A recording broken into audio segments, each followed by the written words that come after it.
Quando Jesus estava começando de novo sua viagem, um homem veio correndo, ajoelhou-se diante dele e perguntou: Bom mestre, o que devo fazer para conseguir a vida eterna? Respondeu Jesus: Por que me chama bom? Só Deus é bom e mais ninguém. Você conhece os mandamentos? Não mate, não cometa adultério, não roube, não diga mentiras, não engane os outros, respeita seu pai e a sua mãe. Mestre, desde pequeno tenho obedecido todos estes mandamentos, respondeu o homem. Jesus olhou para ele com amor e disse: Você precisa somente de uma coisa. Vá, venda tudo o que tem e dê o dinheiro aos pobres, e assim terá riquezas no céu. Depois venha e siga-me. Quando o homem ouviu isso, foi embora triste e aborrecido porque era muito rico. Jesus então olhou para os discípulos que estavam em volta dele e disse: Como é difícil para os ricos entrarem no reino de Deus. E os discípulos estranharam isso. Mas Jesus continuou: Meus filhos, como é difícil entrar no reino de Deus. É mais difícil o rico entrar no reino de Deus do que um camelo passar pelo fundo de uma agulha. Os discípulos ficaram muito admirados quando ouviram isso e perguntavam entre si: Então quem pode se salvar? Jesus olhou para eles e disse: Para os homens isso não é possível, mas para Deus sim, pois para Deus tudo é possível. Olha, nós deixamos tudo e seguimos o Senhor, disse Pedro.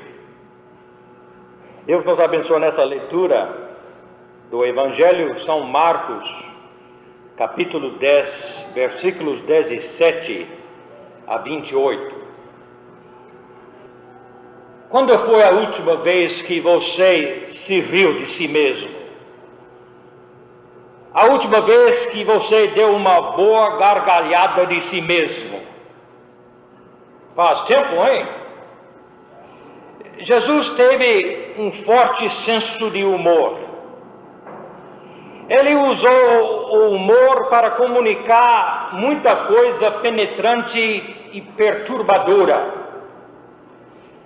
Em situações de grande tensão, ele empregou a veia cômica para relaxar seus ouvintes, de tal modo que eles puderam receber a verdade que lhes comunicava. Realmente, o humor verdadeiro é a exposição do contrassenso. É a exposição daquele que não raciocina. Muitas vezes Jesus fez seus discípulos rirem de si mesmos, como aconteceu aqui em nosso texto bíblico. Foi um momento muito tenso. A própria questão de vida tinha sido cristalizada de tal forma que seus discípulos se sentiram ameaçados. Eles viram suas próprias biografias dramatizadas perante seus olhos quando o homem rico se abafou fazendo a sua pergunta existencial. Versículo 17, capítulo 10 de Marcos. Bom mestre, que devo fazer para conseguir a vida eterna? E o jeito como Jesus lhe respondeu responsabilizou não somente o homem rico, mas cada um dos discípulos. Do jeito que Jesus respondeu à pergunta, gravou as suas palavras nos corações deles. E quando ele falou ao homem rico que as suas riquezas estavam lhe atrapalhando, o drama virou penosamente pessoal para cada um. E o homem foi embora triste e aborrecido. Interessante, e Jesus não foi atrás dele oferecendo uma solução menos drástica. Ele não foi atrás dele dizendo, não, desde que o senhor não gosta de dar tudo, o senhor dá 40%, alguma coisa. E não foi não. E como foi dura a exigência de vender tudo o que tinha e dar aos pobres. É uma exigência realmente absurda. É impossível mesmo. Quem pode? Neste instante, Jesus deu uma parábola incisiva, feita de uma maneira humorística. Versículo 25. Meus filhos, como é difícil entrar no reino de Deus. É mais difícil o rico entrar no reino de Deus do que um camelo passar pelo fundo de uma agulha. E os risos desarmaram todo mundo, e a verdade atingiu seu alvo. Todo mundo entendeu, e todo mundo escutou, todo mundo riu. Jesus não estava rindo do homem rico, não. Mas sim, ele estava rindo de uma situação que era espantosamente absurda, que era realmente satírica. O que podia ser mais ridículo, irmãos, do que alguém pondo muita mais importância nas riquezas do dinheiro, do que na opulência da vida eterna, agora e para sempre. Alguém fazer isso é ridículo. O trágico e o humorístico estão sempre bem perto. Nós desejamos chorar e rir ao mesmo tempo. E Jesus está nos chamando para fazer exatamente isto. Rir e logo chorar. Porque enquanto nós estamos tentando forçar a nossa própria corcunda passar pelo fundo de uma agulha, a gente é para rir porque estamos fazendo uma coisa absurda e depois estamos para chorar porque estamos perdendo tudo. Somos nós mesmos a piada. E se conseguirmos rir, irmãos, dela, então há esperança. Há esperança que podemos encarar a verdade e fazer alguma coisa. Vamos ver a história. Primeiramente, vemos que a atitude de Jesus sobre como guardar a lei é revelada no encontro.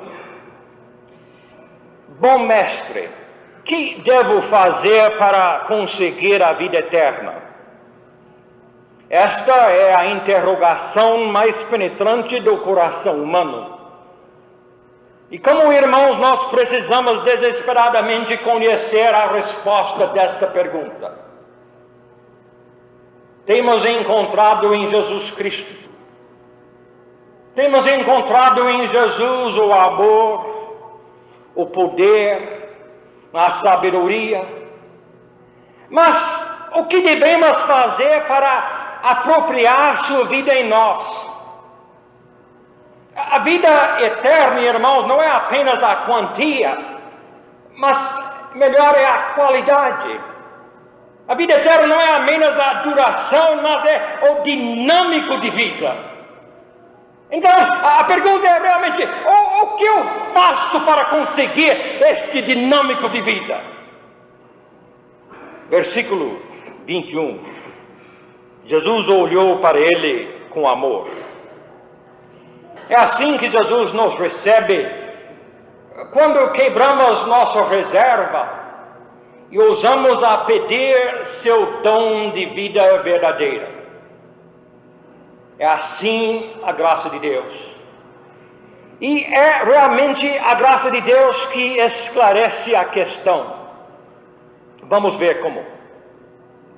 Jesus virou de volta a conversa para o homem rico, e recitando somente o lado ético dos mandamentos. Não matar, não cometer adultério, não roubar. O lado ético só.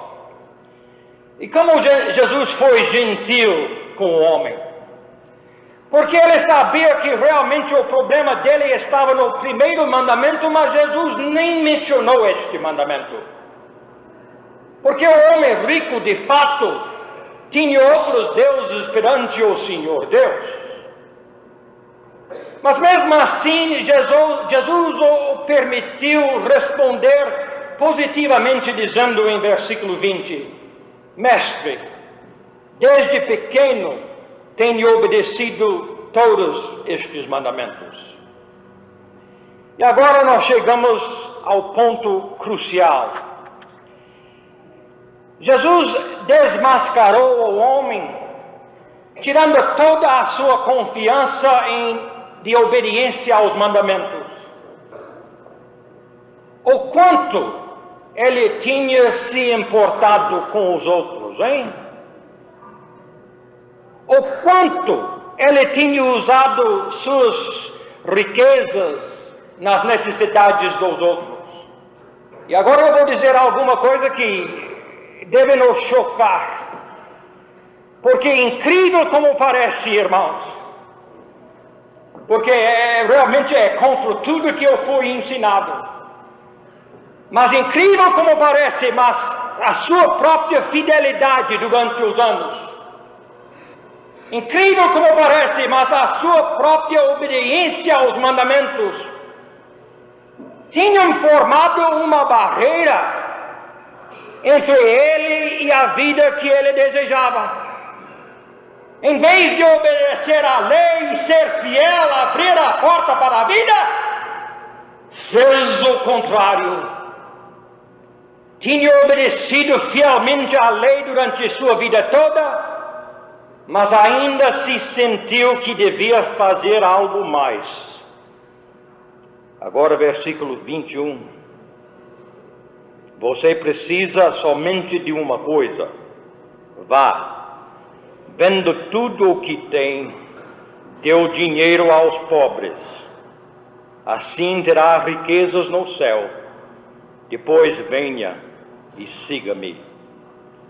Quando o homem ouviu isto, foi embora triste e aborrecido, porque era muito rico.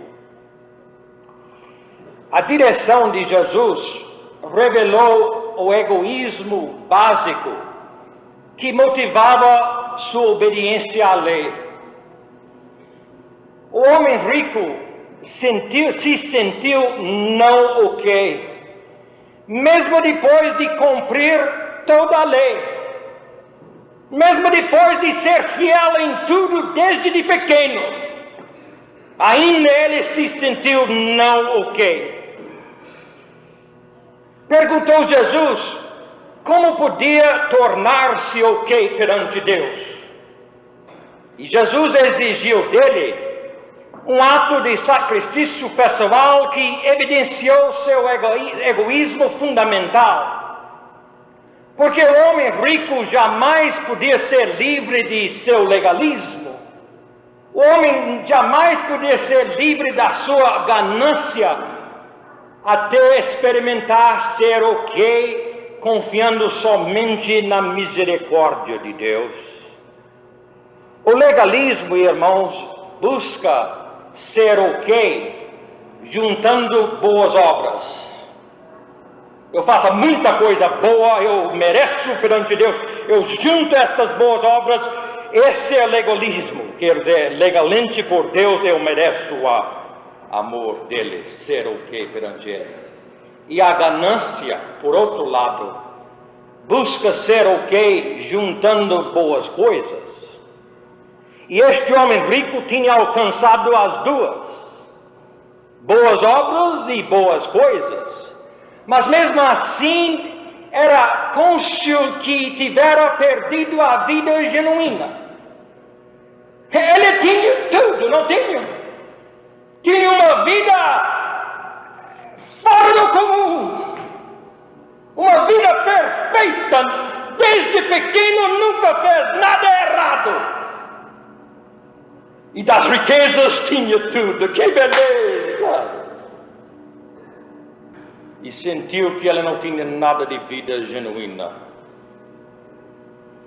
Jesus o convidou para a liberdade de ser seu discípulo, que lhe daria agora um senso de valor próprio porque fora o filho de um Pai misericordioso. Irmãos, a vida humana na vida humana tem que ser um participante da compaixão divina. Nós fomos criados, irmãos, por Deus para viver compassivamente uns com os outros. Nós não fomos criados por Deus para viver criticando e achando falta e falando e fazendo tudo que nós queremos fazer com os outros. Nós fomos criados para viver em compaixão uns com os outros. Nós fomos criados por Deus para viver mostrando a misericórdia. E foi a distorção de seus valores que impedira o homem rico de realizar este fim. Suas riquezas atrapalhavam tudo. Elas eram uma extensão dele. O que possuía antes, agora o possuía. Suas posses estavam tão envolvidos em sua vida que eles tornaram a sua razão de ser. Não sabia onde a sua personalidade terminava e onde as suas coisas começavam. Suas posses o possuíam. E Jesus lhe disse que ele mesmo tinha que tirar essa malignidade gigante. Seu amor às riquezas. Ele podia ser somente curado, irmãos, por um ato radical. E ele tinha que vender tudo que tinha e dar aos pobres. E sem este ato ele jamais ia ser livre de seu legalismo e a sua ganância. Bem, não é de se estranhar que seu semblante caiu. O meu cai também quando eu fico lendo este trecho. Porque, irmãos, o homem fez exatamente o que nós faríamos. Você não acredita? Então alguém levanta a mão aqui e diz que você já deu tudo que tem para os pobres.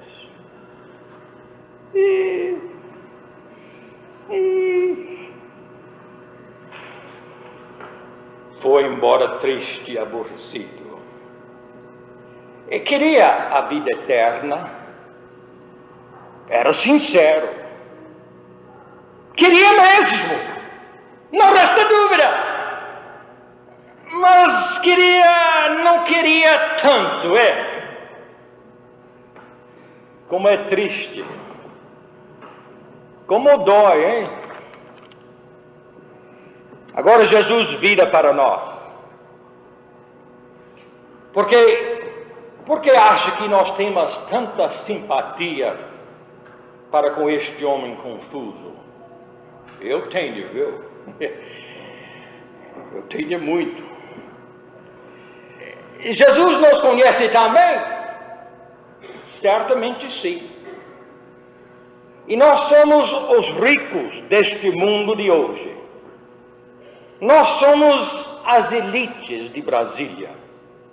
Você me pergunta, quem eu? Não, o senhor está enganado, não pode ser, não. Deve ser esse negócio aqui da mordomia da turma, mas eu não estou nessa, não, eu sou pobre, Faz-me lembrar um dia em Ceilândia.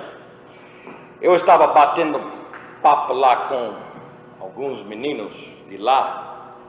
E no meio da conversa, um me perguntou dizendo: você é rico, não é? Bem, eu estava ao lado daquela Kombi. Eu acho que qualquer um tem Kombi, não é muito rico, mas ele achava, né? Então, eu, titubeando, falei: quem, eu? Não, rapaz, você está enganado. Não, eu sou pobre. E com isso ele me indagou mais: aonde mora o senhor? Eu respondi: bem, realmente eu moro no plano. Então ele me disse: você é rico. Irmãos, eu acho que nós perdemos por completo a intenção deste trecho.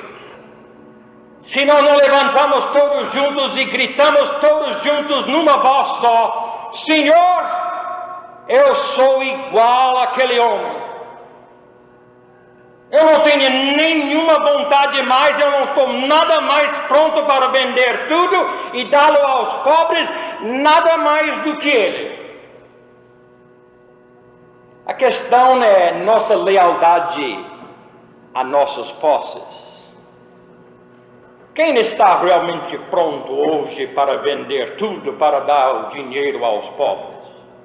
Nem para a igreja, note bem, nem para nenhum movimento, nem para nada, mas simplesmente dá, note bem, o dinheiro aos pobres. E que alívio! É justamente neste instante Jesus entra com a piada que me salva, gente. Ele começa a falar aquele negócio do camelo passando pelo fundo de uma agulha.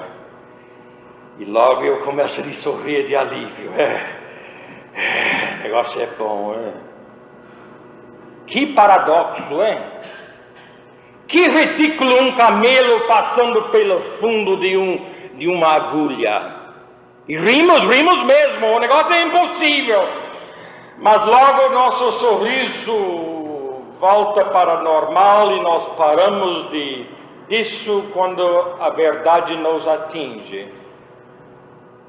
Realmente, irmãos, eu acho que eu não tenho muita coisa nesta vida. Tenho uma boa máquina fotográfica. Agora vamos ter um carro novo logo. Mas eu não tenho nenhuma propriedade em nenhum lugar. Eu não sou dono de nada. As minhas posses são... Eu sou pobre, não sou? Mas, irmãos, a pergunta é possível que meu amor às riquezas que eu tenho, pobre como elas são, é possível que o meu amor a elas pode me impedir entrar no reino dos céus? Pode me fazer perder a vida eterna, o pouco que eu tenho? Na minha paixão pela vida, minha paixão de aparecer e ter posição e de ser algo nesta vida, essa paixão minha pela vida, eu posso perder a vida toda? Posso ganhar tudo e no fim não ter nada? É possível isso comigo? E a resposta é certamente sim.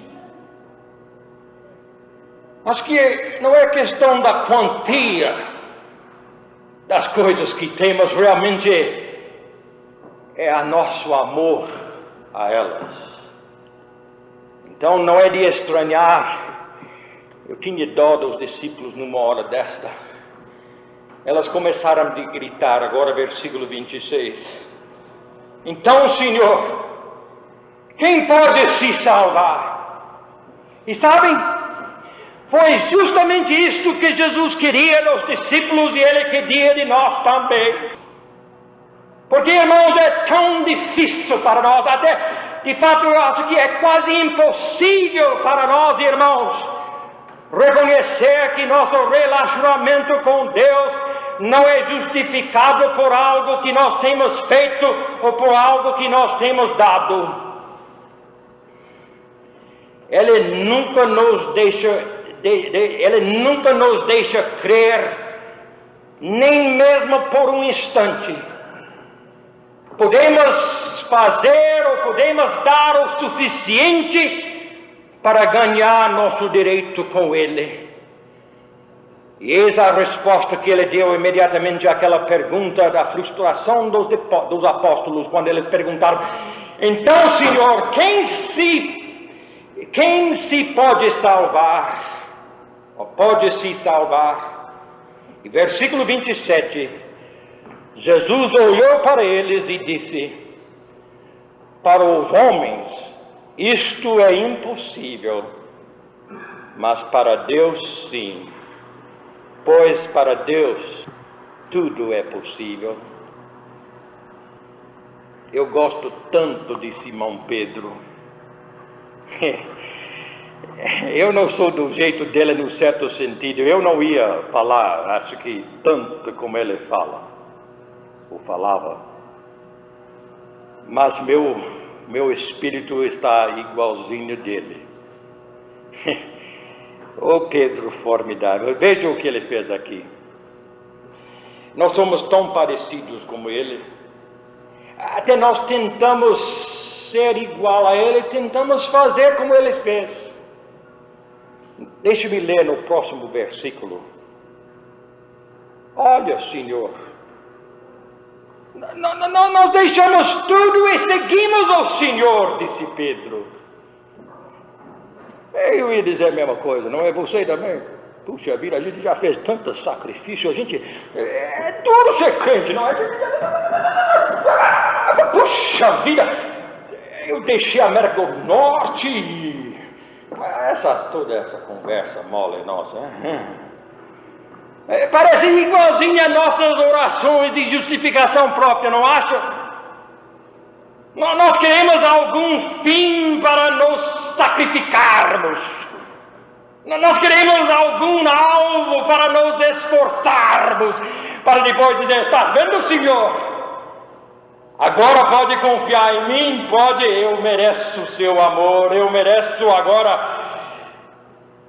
eu sou suficiente, eu sou adequado agora, eu já tenho feito tanto.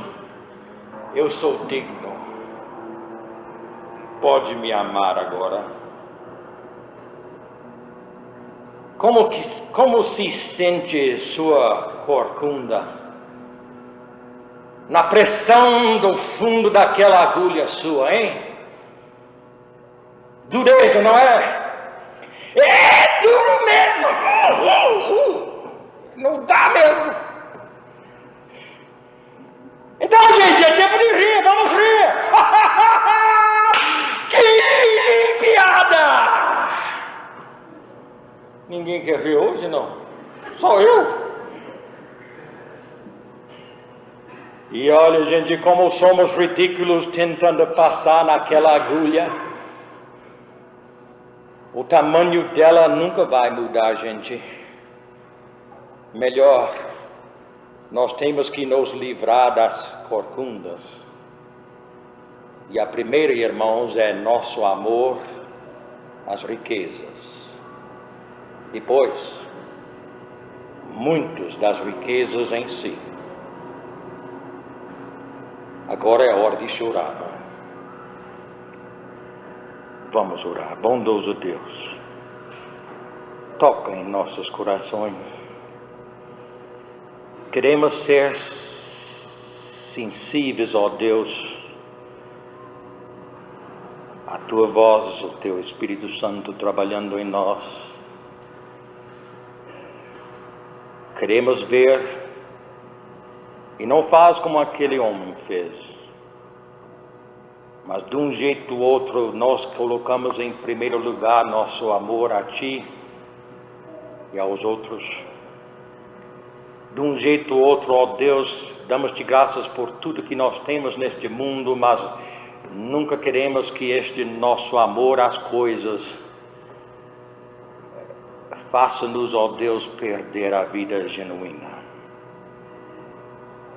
Abençoa-nos, ó Deus, cada um, o Senhor sabe o que cada um de nós, o que eu preciso e cada um de nós precisa, ó Pai. E perdoa-nos.